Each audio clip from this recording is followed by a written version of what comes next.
Hey everyone, welcome back to my channel. I'm Dr. Catherine Macy, owner of Organise to Excel. We've been helping people overcome clutter and get more organised for over 15 years, and I'm here today to help you organise what you do with your time. Don't forget to click subscribe if you want regular updates on practical tips to organise your life.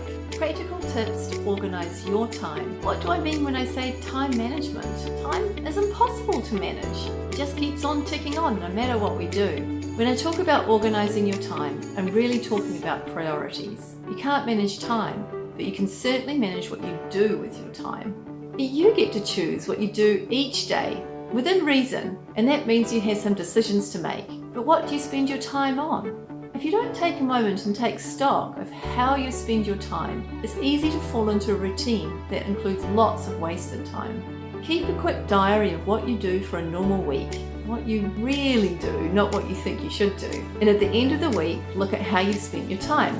Was there anything you wanted to do but couldn't get to? What could you cut out of next week to give you space for important activities? The first step towards managing your time well is deciding what's important and what's not. Spending quality time with your kids, definitely important. Taking time to care for yourself mentally, physically and spiritually, important. Binge watching hour after hour of TV that you're not even that into? Maybe not important. It's important to note that great time management doesn't mean you're constantly in work mode. If you realise you need a nap at 3 p.m. each day to be a healthier, happier person, then that is important. There are always consequences to the choices you make. If you spend a couple of hours at the park with your kid, that's a couple of hours you can't spend on chores. If you take a 15-minute walk around the neighbourhood every day, that's 15 minutes every day you can't also spend making yourself a nice cup of tea and doing a crossword. Note that I'm not placing value on any of these activities. That's for you to decide. The point is to make choices about how you spend your time deliberately, instead of being passive and letting things happen as they may.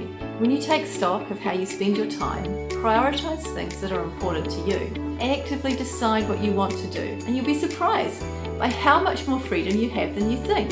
The unexamined life fills up quickly with tasks that aren't important in the grand scheme, but have the power to change up your priorities, change up the schedule, and live more deliberately.